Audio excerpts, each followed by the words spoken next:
Қайырлы күн баршаларыңызға. Бүгін біз Қарақалпақ елінің қожелі мантысын жасап көрсетейін деп отырмын. Үйге аяқ астынан қонақ келген екен. Бар етімді шығарып, мына жерде 300 грамм етім бар. Және 2 дана пиязымды турап дайындап қойдым. Осылай қараңыздар. Содан кейін барып суымды ішіне тұз қосып дайындап қойдым. Және де бір жуалы қамырымды илеп дайындадым. Одан кейін барып, мына жақта 2 бас пиязым бар. Оны жаңа тұздығына дайындайтын боламын. Өздеріңізге айтқанда 300 грамм етім, 2 бас пиязымды осыған саламыз.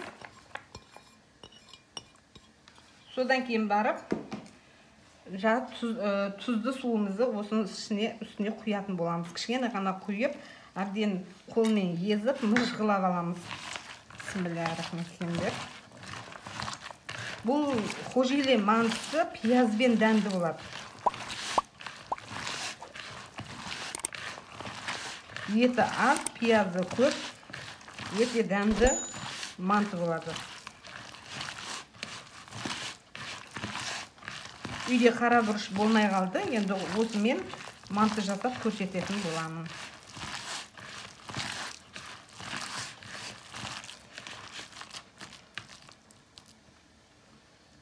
Тұзды кемдеу екен, тағы да қосамыз.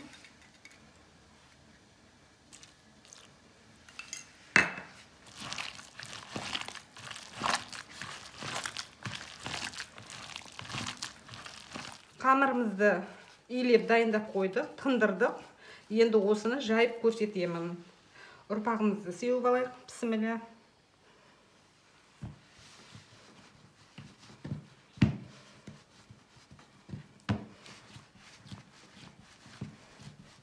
Жұқа етіп жаятын боламыз.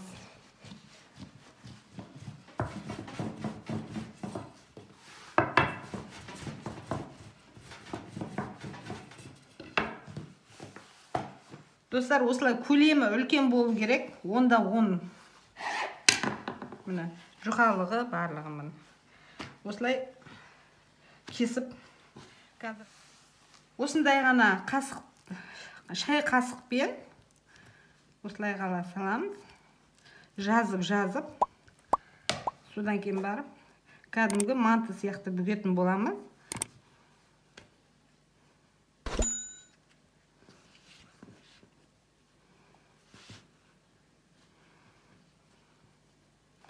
Міне осылай болып шығу керек.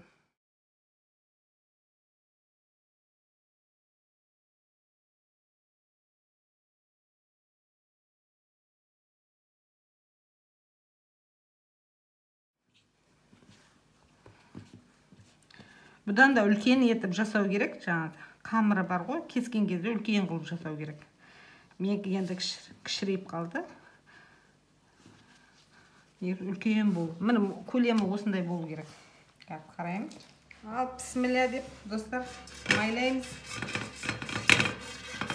Манталарымызды.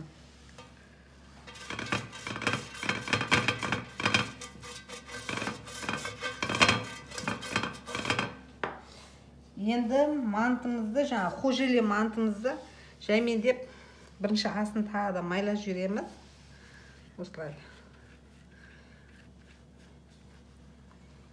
Осылай жұға болу керек. Енді үстін тағы да майлап осылай қойып кете береміз. Еті аз, пиязы көп, қамыры жұға, қожелі мантысы.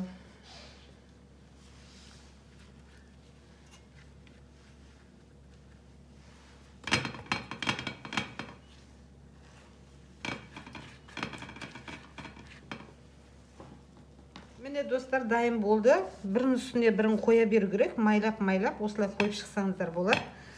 Бірінің үстіне мен барлығын майлап, мынаған май жетпей қалған сияқты, осыған қазір тағы да майла жүрейін. Сонда бір-біріне жабыспайды майлары, қамырларды.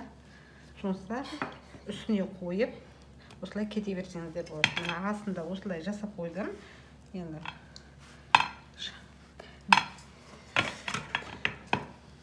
қазір осыны енді 40 минутқа қазанға газге қоятын боламын. Міне майымызды құйдық. Енді мына дайын тұрған 2 пиязымызды осы ыдысқа салып тұздық жасайтын боламыз. Томат қосамыз. Сосын үйде бар приправаларыңыз болса, дәмдеуіштер. Оны да қосуға болады.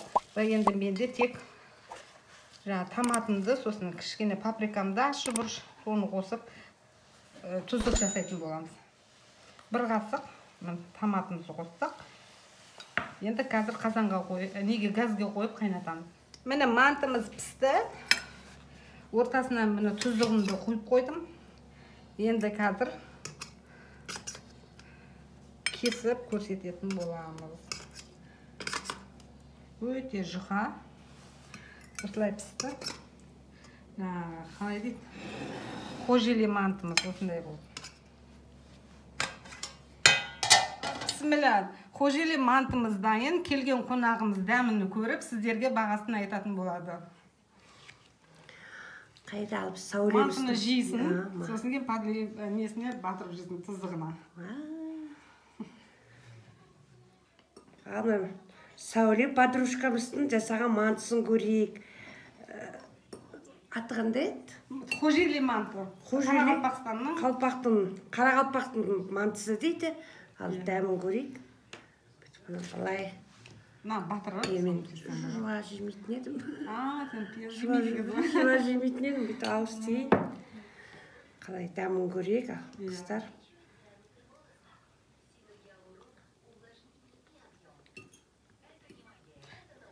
Еті аз, бірақ несі сочный, жақсы болған. Пиязы көп болғаннан дедіңдер ма мынау? Дәмді болған, қыздар.